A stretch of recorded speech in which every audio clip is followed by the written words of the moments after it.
So in this video, we'll be knowing about Lok Sabha. We have previously known about Rajya Sabha in the previous videos. So coming on the Lok Sabha, so Lok Sabha is known as lower house, house of the people, first chamber. Okay, so it can get dissolved. Okay, it has also some special powers, same as Rajya Sabha has. So Rajya Sabha has some different special powers, like in All India Services and many others.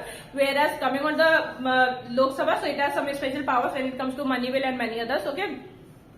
Talking about Lok Sabha, so its maximum strength is 550. That is present strength is of present maximum strength is 550. Initially it was 552. Why? Because two Anglo-Indians were nominated by the president. Okay, so as per Constitutional Amendment Act, that is 104th Amendment Act of 2019, it has been changed.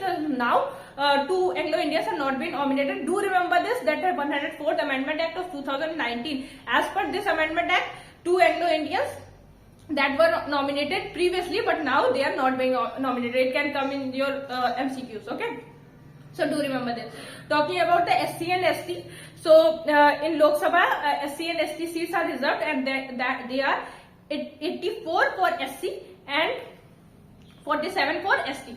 Okay, so talking about the term, that is for Lok Sabha, its term is about 5 years. It can increase to 1 year more in case of national emergency as per 42nd Amendment Act of 1976. Do remember this, it can come in your MCQs also. So that is why I am telling you again and again that as per Constitutional Amendment Act 42nd of 1976, its term can be increased to 1 more year in case of national emergency. Talking about its present strength is about 543, out of which 530 members are from states, whereas 13 are for UT. Okay, so I hope you got it about Lok Sabha also. Thank you.